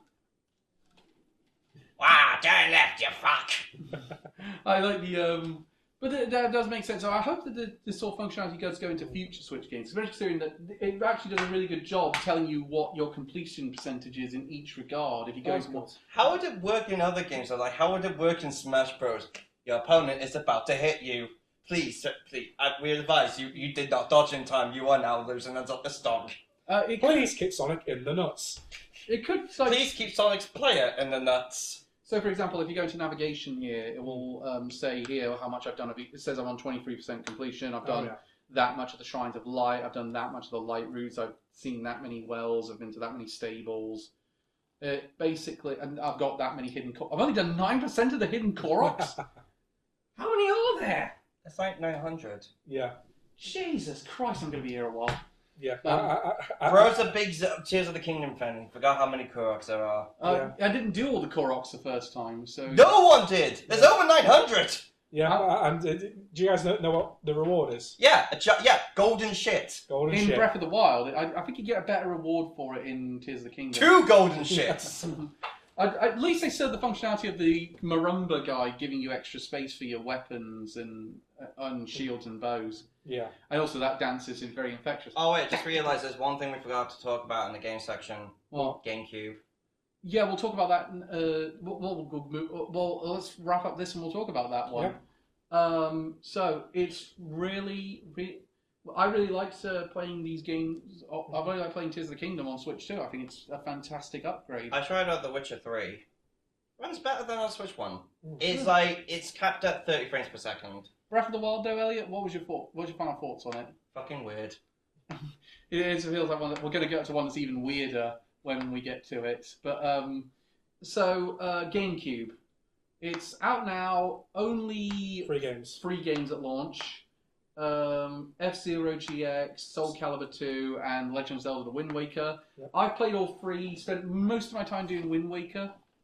I spent about equal time Wind Waker and Soul Calibur. Soul I've also played a little bit of F-Zero. Functions really well, actually. Yeah, I think. I don't know. Most I've just been F-Zero, but yeah, it's been good. I did have to change the controls on Soul Calibur because it's linked to the GameCube controller, where I'm more used to the button layout of like Soul Calibur 6, where these 2 buttons, that one's vertical, that one's kick, and they sort of had that one vertical, that one kick, so I had to swap them around. Okay, so for the record, it's pointing to the X and Y buttons. Yeah. I see. I played it with the GameCube controller. I admit though, that does improve it. If you try doing it with without doing Elliot's button change, it is a bit weird doing it on Switch too. Yeah, especially as like there were some buttons that you like sort of have to some of the button combinations, like with Keelik, there's one sort of spinning attack with a staff which requires you to press both the horizontal and vertical buttons at the same time, which is kind of awkward where they're separated like that. So I had to change them. That being said, Soul Calibur 2 cleans up really nicely. Yeah.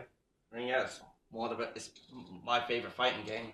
It's one of the only fighting games I'm actually good at. It's really good. I enjoy playing it. Who's your main? At the minute, I tried a bit with Link. I wasn't that great with him, so oh god, what's his name? I'm just gonna. What's his weapon? I'll just get it up now. Voldo. Just the gimp with the Voldo diamonds. is actually one of the best characters. Yeah, Voldo is one of the. He's kind of broken. He's one of the MVPs. Was the pirate in this one? Cervantes, yeah. Yes. Cervantes is So obviously I tried playing a bit of Cervantes. My main is, as I've already said, my main is Keelik. I like the bowing staff. Oh shit, I clicked Wind Waker. Not, hang on a second. Suspend menu. Yeah, I noticed that when you clicked on it. I'm so used to doing that, but now it's a bit... I said, tell me the weapon, I'll tell you the character, and he's just like, no, I'll take the long route.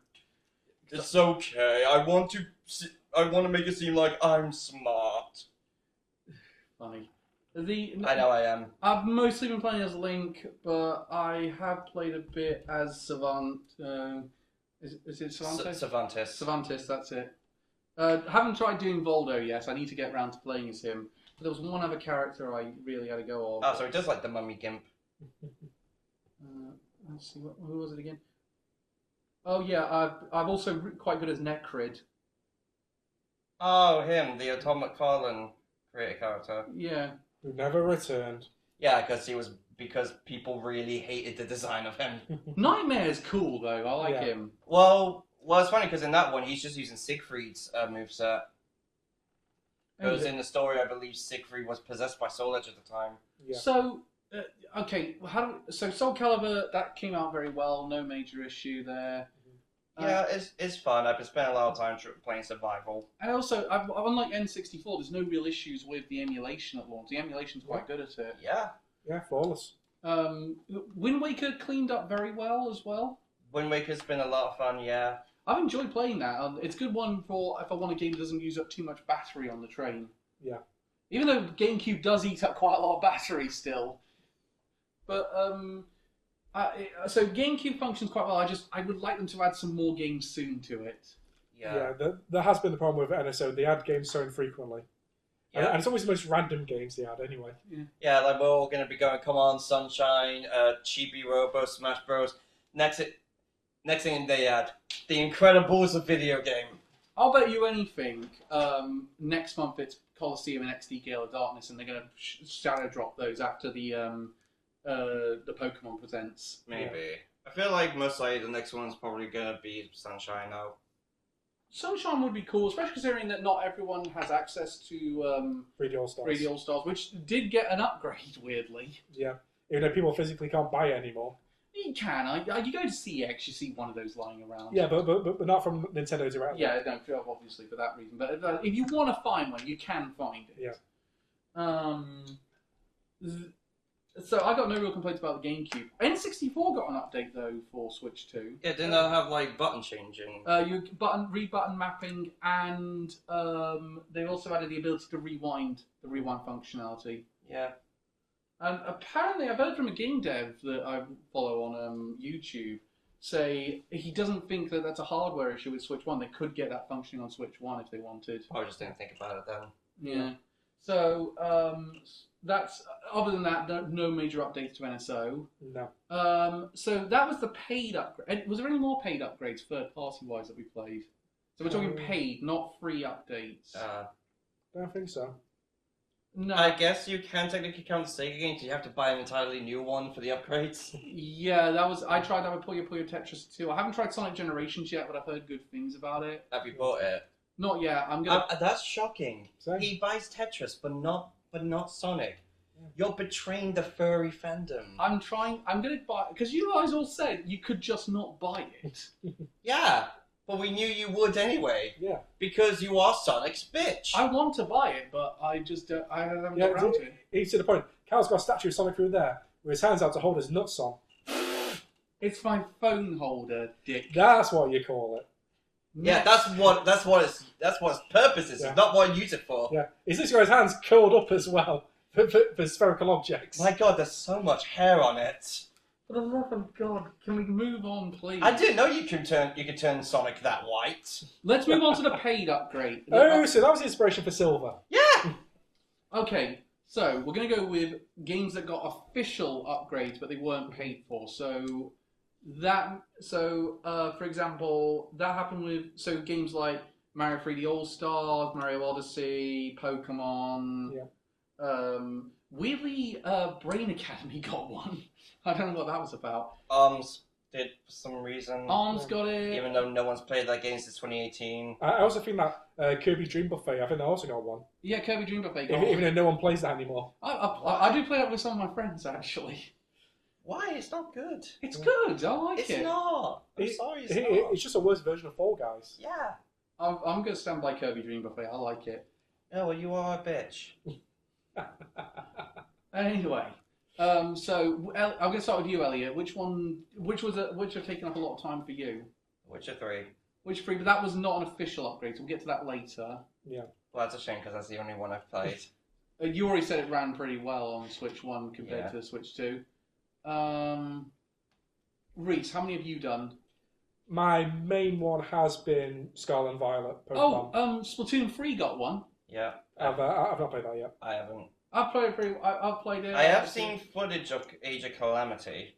It's, again, weird to see that in 60 FPS. Yeah, I haven't done that one yet. I'm going to get round to that. Did you say Monster Hunter got one? No. I've done Rise and Generations Ultimate. Neither have got them. There's still lots of 30 FPS. I did Super Mario Odyssey. Yeah. That one, not as noticeable as some people made it out to be in my experience, but... You do notice if you're looking in the backgrounds. Yeah, New Donk City is apparently where you really notice it. Yeah. Yeah, so Captain Toad, that got one, official one. For some reason. Yeah, Game Builder Garage got one. For some reason. Super Mario Bros. Deluxe one. Pokemon they're talking about. We'll get to Pokemon in a minute. Yeah, so that's one of the big ones in my opinion. Yeah, Pokemon is probably the big one actually out of all of them. Splatoon 3, then Super Mario 3D World talking about a bit. Yeah. Odyssey. Echoes of Wisdom. Have you guys done that one yet? No, I haven't done Echoes of Wisdom yet. I've seen footage of it though, and they did improve it by adding a favourites function for all the Echoes. And then the last one is the Link's Awakening one. So, which is a good choice to get one, because those are all really in need of it. Pokemon, the big thing for there is it functions now. It runs at 60 FPS. Yeah, it actually works now. Yeah, I showed it to Elliot when I first got it, and he actually was like, ah, ah, ah. I said that as a joke, you know. I know, but it was I said as a joke. I don't scream at every opportunity I have. I know, but it was a moment. I remember doing it. I remember when I first played it, and I got that, and I was like, seeing the characters move 60 FPS. I was going, this is not right. Yeah, so they updated formats. They've not updated the textures though. They've not updated the textures. It still looks just as bad, but it runs better now. Yeah. Also, you're playing it online, the battles, those animations, a lot of the time, they were not made with 60 FPS in mind. Yeah. So they don't look entirely right. They look like they move a little too fast. Yeah, they've also improved the pop-in now, which is good for shiny hunters. Yeah, no, the pop-in is much better, especially in that lake where Gyarados and Dondozo were. Yeah. So that was a decent... It's a very good upgrade, but it does feel a bit weird that the performance patch that Pokemon Company promised is a new console 3 years down the line. Yeah, so it's actually the most expensive DLC patch of nearly $500 just to make it run properly. So those are the okay. So we'll go to unofficial ones. So these are ones that just got upgraded by the fact they were on better hardware. So Smash Brothers, for example, that loads faster. Yep. Bayonetta 3, that one now runs 60 FPS. Looks really good as well. Yeah, I've been doing some Yu-Gi-Oh! Master Duel on that. That runs better, a lot less frame rate drops. Considering that's an online based game as well. I learned today that the Nino Kuni games have been improved. Yeah. One has slight graphics upgrades. Meanwhile, it's not as blurry. Nino Kuni 2 runs really bloody well. And that's cool that they've done that. They've gone and made those upgrades. What do we think then? What else got upgraded recently? I'm going to go through my library as well, actually. And we've got let's see. Weirdly, one of the games that ran a bit better for me, and you're going to be surprised at this one, is Balatro. Yeah. Actually, I don't know if this one's runs better. I think it might have run worse. I haven't seen a video for it, but I've heard there's been some changes with the Balan Wonderworld. I'm not aware of that one, but one I am aware is Klonoa Fantasy Reverie series. That runs so much better on Switch too. I actually dug that one out and give it a go after I heard that. So that's big for the furry community as well, then. Yeah. Okay, no, I can't say anything. Oh yeah, Calvin, I'm the closet furry of the amigos. Stop trying to steal my job. Well, unfortunately, we're going back to the back joke because Animal Crossing also ran a bit better. Yeah. On Switch too. Oh, I'm actually Advanced Wars that runs better now. I still hate the art style, but it does run better. Oh, it means you went back to that. Well, I thought I'd try it. It does feel like that people have taken advantage of the hardware. The hardware at least does do some like inherent improvements to some of these games. Oh, it is one for Elliot. Cardfight Vanguard Dear Days 2, that runs more stable. That's an upgrade. Yeah, unofficial one. It's too bad I play on PC. So I'd say at the minute there's a bunch of the fact that there's really good backwards compatibility is quite good. A good news, Cal. All the Crash Bandicoot games run better as well. I don't have any of them on Switch yet, so surprising. Really? Bloody hell! Even I have Insane Trilogy on Switch. No, I thought, well, I have it on PS4 and PS5. You're the Crash Bandicoot's bitch, though. Well, yeah, but I have it on PlayStation. You're the Crash Bitchacoot of the team. I think I would say the fact it runs better now means I might have a reason to get them because they didn't run that well. Does that mean Spyro's? Oh, no one's better. Oh, do they run in 60 now on Switch too? It just says runs better. It doesn't say. Crash Bandicoot 4 30 FPS stable. Then Nitro Refuel faster loading. Oh, see that's the thing. I'm not sure I'd get them if they're still running at 30 FPS, even if they're more stable 30 FPS. Because I played Crash 4 at 60. I can't go back now. No, Ali. Unfortunately, Spyro has not been touched. Which is annoying because that really needed a touch, considering it doesn't function that well on Switch. But here's one for Cal. Sonic Frontiers loads faster. Yay! I didn't. Shadowverse is improved. Yeah, that's cool.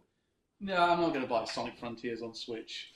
Saints Row, Rocket League, all the Resident Evils. Oh damn, nice. Yeah, I've heard Resi 5 and 6 actually run really well on Switch too. Yeah, and I've also heard Retribution runs a lot better. I've actually seen footage of that one. Paw Patrol, 30 FPS. Yay! Next year we're telling me Bluey runs better. No Man's Sky runs, but that's expected. No Man's Sky runs a lot better apparently. Yeah. No More Heroes 3 does. Dragon. Or the Ninja Gaidens, prep for 4. Already mentioned Ni no Kuni. One significant one is Dragon Quest Builders 2 apparently runs a lot better on Switch. Oh, the one that's with you just runs better. 60 FPS faster load time. Oh. Hell yeah, that's a great game. Also, Pokemon Snap, that's 60 FPS now. Yeah, the rail shooter is now more really. Wow, I haven't actually tried that one yet. I'm going to give that a go when I get home. Oh, Mortal Shell, what was that the game you didn't like when you reviewed it? I didn't even know it came to Switch. I actually hadn't tried Pokemon Snap yet. I didn't realise it had an unofficial upgrade. Minecraft Dungeons. Yeah. Metroid Dread. Yeah, 60 FPS now. Yeah, that's cool. Locked. So the Shadow also has 30 locks. Rabbids Kingdom Battle 60. Same as Sparks of Hope. That's 30. Uh, So for the sequel, they cut the frame rate in half. But it's stable now. So, what do we call... Yay, Life is Strange is now 60 FPS. Skyward Sword improved motion controls. It runs the same, but it's slightly more accurate. You know what? That might actually be fucking good. The motion controls on Skyward Sword Switch was not good. Still a better game than the Wii version. Yeah. So, we're... Jump Force! I didn't know that was on Switch, to be honest. Yeah, it's Jump Force Hub World. It's not the same one as the flop we had on the other consoles. Shit. Okay, so we're all agreed there. Hatsune Miku. So there's a bunch of good games that run a bit better. So it's cool to see there's that much of a list of games that run better. FIFA is now 30 FPS locked. Wow. Bloody hell. Final Fantasy 12 has been upgraded. Yeah. Oh, damn. So 4% faster loading. Any other Final Fantasies? Because I can't imagine them. Yeah, it's 7 Crisis Core. I did not know Face Samurai Remnant was on Switch. Yeah. That's a really good game, actually. Go play Face Samurai Remnant. It's great. So there's a lot. It's amazing to think that there's that long list of games that's been improved. Oh, Todd Howard has his finger in it. Skyrim runs better. Oh no, improvement for Dragon Quest 11. Just build a silver. Which is it's annoying because No, 3 as well. which is annoying considering that Dragon Quest. Dragon Quest 11's great. It's great, but it runs at 60 on other consoles. Doom Eternal's been upgraded. We now have faster load times. Yeah, I saw that one on MVG's video. I hope we do get better. More finally, Cyber Sleuth, more stable. Ooh, that's cool. I mean, it's already pretty stable. Don't get the point of that. When you get to the end of the game, you're going to have performance drops. Okay. One Hellfest has just been grinding Digimons at the minute. I know wording. One I would have liked, but it's probably not there. Rain Code. That would have been cool. Mass Detective Archives, look for. Yeah, that's not there. That's a shame because Nintendo really backed that game. Yeah. Rightfully so. It's a fantastic release. I mean, I haven't tested out 100 Line That's Defense Academy yet. Which, by the way, I'm not reviewing that game, so I'm going to say it. 8.7, really fun. I'm currently going through the second playthrough. The story's gotten better. What one of you, Alec, called Salam? Are you playing that on Switch or? I play on PC. PC, right. More stable performance. Which is good because I've got the Switch version, so I might re-download that. And also on for Ren, Civ 6. Yeah. More stable and faster loading. Yeah, which is good because he doesn't want to play Civ 7 at the minute because he doesn't think it's that good. Yeah. Captain Tsubasa! Anime football! That sells huge in Japan. Yeah, it's big. Beyond Good and Evil got one. 30 FPS. Jesus Christ. God damn. It does. Borderlands 2? Can I just point out, the fact that we're so excited for these is kind of proof of how much we were compromising with the Switch Oh yeah, One. Arkham Knight's got some stable performance. Oh, Finally. yeah. Well, Yeah, thank God. Yeah, I'll probably finally actually play that on Switch. I wouldn't recommend it. Just Switch 2, I mean. yeah, no. It's even so. I'm not a big fan. Oh, of you also got Ark Survival. Cool. He first plays Vin Diesel. Another Code Recollection. I like another Code Recollection actually. Oh, Hat in Time's got one. That's cool. More stable, and then that's it. That's cool. So it's amazing we got this list of games. Oh shit, Astral Chain. Ah, hell yeah, that game's great. Yeah, Platinum Games did a fantastic job with that one. And it's now 30 FPS. Yeah. Yeah. Sadly, I think that was one of the worst-selling official Nintendo games. Which is a shame. Astral Chain is great. It's like a really fun game. Yeah, there's a couple of games that I'm very surprised didn't show up in the list. Like Mario Wonder didn't show up. You would have thought Nintendo would have put an effort in for that one. I think there's very much you can improve on with Mario Wonder though. You can improve the load times if nothing else. Maybe, yeah. Pokemon Snap surprised me because I thought they weren't going to bother with that one. Yeah, so Pokemon Snap now it just runs at a more stable 60. Yeah, and loads faster. Because it wasn't running at 60 to begin with. It was aiming for 60, but with all particle effects, it did drop. Because with those boss Pokemon, with all the lighting effects, that tanked it. So I'll have to go to some of the boss rooms and try that out, see how it runs. Oh, and then one for me. No More Heroes 3. 30 FPS finally. Yeah, I mentioned that one before. At least it wasn't Travis Strikes Back. Yeah. Actually. So Tony Hawk is now Tetris. at 30 frames per second. The Tomb Raider collection. Trials of Mana is now at 60. Well, that's a real Trials of Mana is really good. Teenage Mutant Shredder's Revenge now is the most stable performance. Okay, so I think let's move on. Ultimate Chicken Horse. The fuck is Hell that? yeah! What the hell is that? Oh, and the Witcher now. Yeah, I mentioned Okay, that. And Fast and Those Times. Oh yeah. So Wolfenstein 2. I think we need to move on then to our final topic, which is No, we're looking through this. This is fun. XCOM. Oh, you mentioned Gear Master Duel. Yeah. Yes, but there's Much only more stable. Oh, yes, 13. That's 10. yes, but there's only so much battery left on the camera. Fuck the camera. That's it. That's it. So let's move on to the final category, which is what we think of the going forwards for the Switch 2. Like what we like in it, what we're looking forward to. I'm excited to see what happens next. This is a great console. Yeah, this feels like one of the most really cool console launches that I've had. I've not like normally when a console launch happens, I'm kind of like I've got like one thing I'm playing. I'm like no, I'm going to wait a few more months till I get something really good to play again.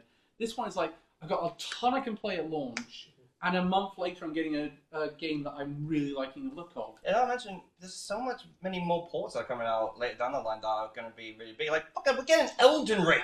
Yeah, Elden Ring.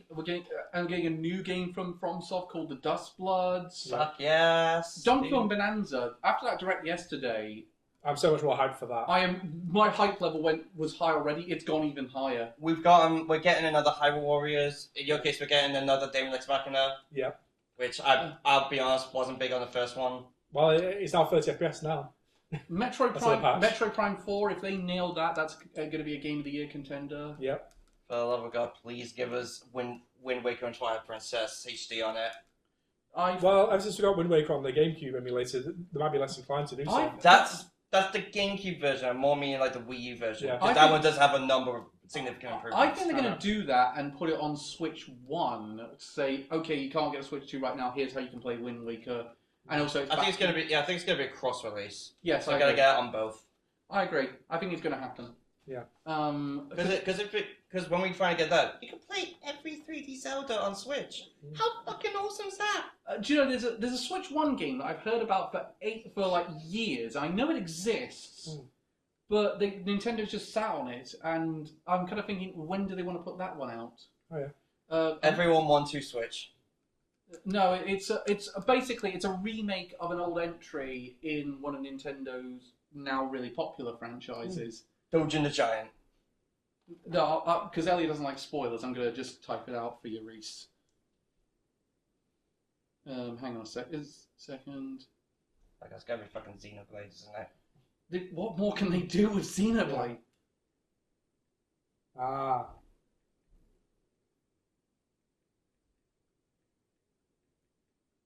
Hang on.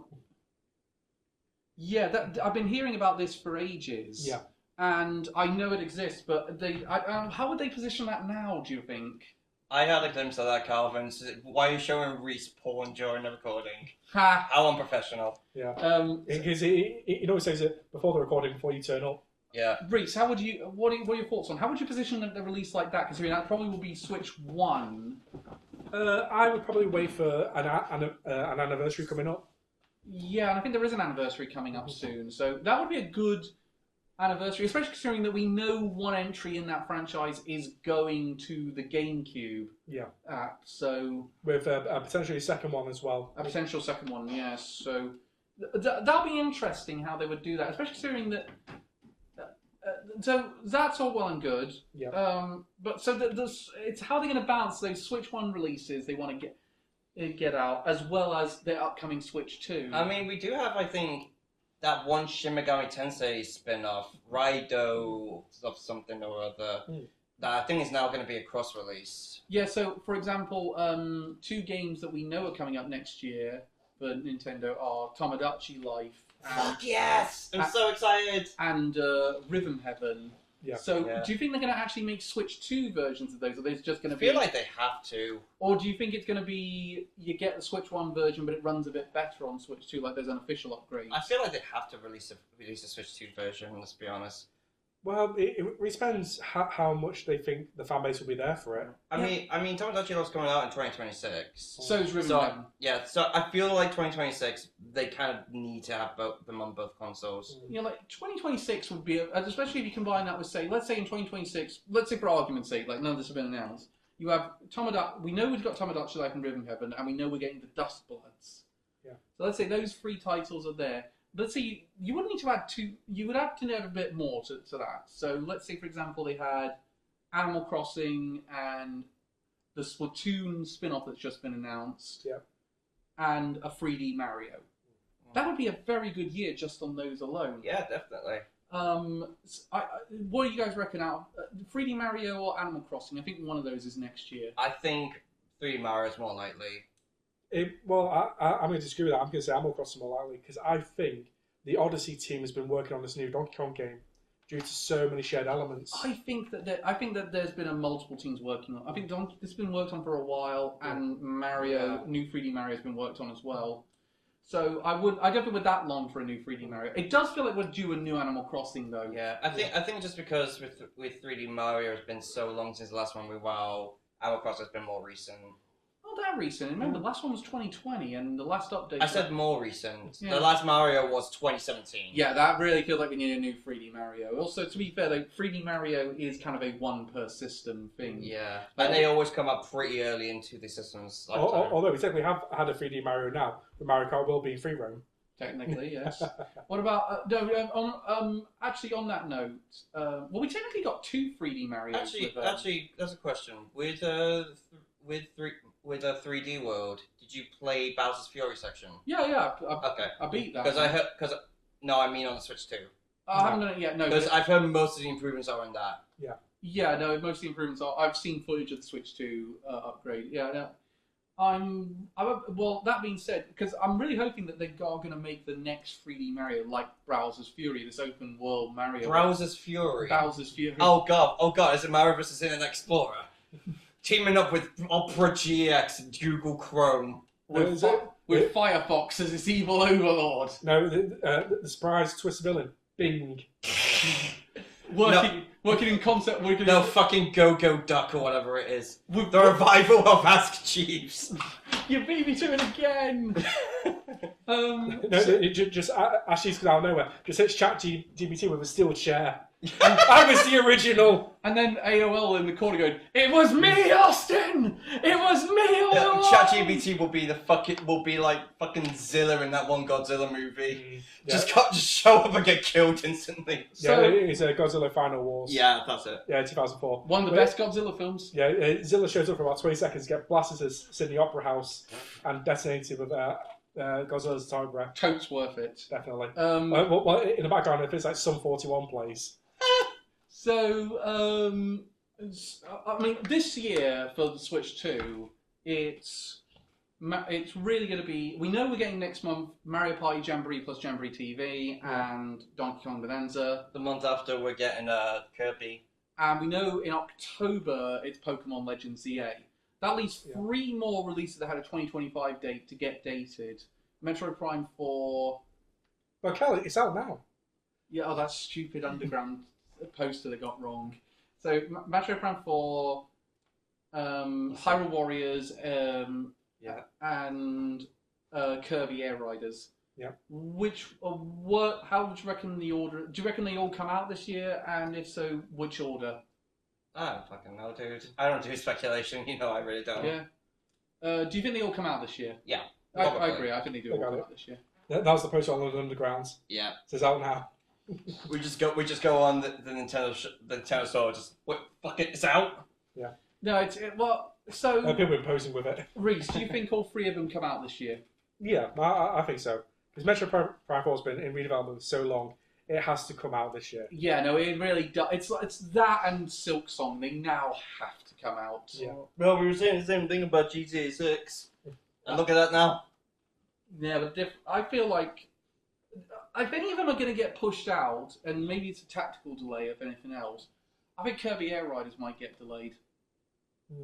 I could see them say, push that to February 2026. The only reason I can think of is because people might still be playing Mario Kart World, and 2 car races in 1 year might be a bit too much. Even though they're obviously going to revive City Hunter, and that's going to be so different of a gameplay. But question: who the fuck played Kirby Air Riders? It's still quite a cool following. Yeah, and there's a lot of fan internet servers playing it online. It's also that popular. They've got Sakurai back for it. I mean, that's a big thing, that the way they were going to sell that one, the fact Sakurai's directing it. Mm-hmm. So, I mean, out of all the games that we have confirmed for 2025, which one are you guys most excited for? Hyrule Warriors. Hyrule Warriors? Digimon. Of course. Okay, of the Nintendo first-party games, which ones are you most excited for? They'll release a Digimon game. There's no doubt. Yeah. Look, if we get Tamagotchi coming out, we can also get a Digimon V-Pet one as well. Yeah. Will you please pick one? No. No, I'll go Metro Prime 4. I'm Metro Prime 4 as well. I think that's the one I'm most excited Not for. Soap Song? No, if I was going to say... 8 years later. No, if anything, I think, despite the fact I'm excited for Silk Song, now, You said you did. You said you stopped caring. despite the fact I've got some excitement for Silk Song, even though I'm getting really pissed off at the fact they keep dangling the carrot with little information, I think I'm more excited for Hades 2. That's going to be good. That's going to be really good. And I think, and from what I've heard from the Twitter account and the Steam page, Hades 2 is coming this year. Version 1 will release before the end of the year. Yeah, it just had a new patch the other day on Steam. Yeah, they're getting ready for version 1.0. They really are getting ready for that. My question is, though, will it release first on Switch like the original did, or go multi-patch straight away? They've confirmed it's going to be Switch 2 release at launch, and then they're going to put it to other consoles later. Right. Well, that's kind of bullshit. Yeah. Hades 1 is on all consoles. Surely they would do it. They would put put it on everything. I think Nintendo's publishing it this time, so I think they've got a exclusivity deal. But it's on Steam. Yeah, you can get away with that as long as it's console exclusive. So, for example, that's what happened with Silent Hill 2. It's on PlayStation 5 exclusive. Yeah. But you just because you've made that deal doesn't mean you can't release a PC version. Same with Final Fantasy 16. In Nintendo world, you can. So it's looking like I'm really excited for the future of the Switch too. Yeah, even though this launch window hasn't had that many new games, all the ports have been great and all the updates have been great. Yeah, I mean, it's gotten me to play Cyberpunk again, so that's really fun. And we've had a really good Mario Kart. We've had some very good Zelda updates. I mean, if you'd said this about any other console, you'd say that's a really great launch. Yeah. Like, imagine if the Wii U had launched like this. History might have been completely different. Nah, I probably wouldn't have. Let's be honest, it's the Wii U. Well, don't forget, it did launch with Zombie U, everyone's favourite zombie game. Actually, I thought that game was pretty good. I'm with Ellie, actually. That game was too overhated, in my opinion. Yeah, to such an extent. I mean, you put it out on PS4. Yeah. It's technically a remake of Ubisoft's very first game. Thank you, Scott DeWaltz, for that info. Anyway, so that's this week's podcast. So we're back next week with Anime Amigos doing our best of the season roundup. I need to fucking catch up on shit. Yeah. And of course, tune into more of our live streams. And of course, Professional. Not tomorrow. Of course, Professional will be back next month, and the topics there are probably going to be. Oh God! I think we might have to delay it a little bit so that we can talk about Donkey Kong Bonanza. Yeah. No, actually, leave that one out. It's fine. Donkey Kong Bonanza is out on the 7th. 17th. The 7th. 17th. I'm certain it was the 7th. Fine. I'm certain it was the 7th. I have it written down as 7th. Give me a sec. Fine. Stop encouraging us to fight each other. No, keep encouraging us. Keep encouraging it. We're going to play... Look, there's no HR admin on staff at the minute. They'll be fine. Yeah, 17th. You fool, I am the HR. Why do I have it written down 7th then? Why does it say I'm currently offline? Fuck you, Nintendo, to say. It's a lower file size than I was expecting. Oh, yeah. 10 gigabytes. Oh, that is lower than I was expecting. Especially considering the scope of the world. Yeah. Oh, that's something I was mentioning. It's now pushed looking like Made in Abyss for his gameplay loop. Oh, yes. Where he's just going through the layers down in the pit. Oh God, hide Pauline! No, keep her out. I want another tragic death. So she's going to be the Michi of this game. So, on that weird note, we'll see you next month for more Professional and next week for Anime Amigos. Goodbye, everyone. I hope we don't see you next month. This is shit. I'm so leaving that in. Please do. Yeah.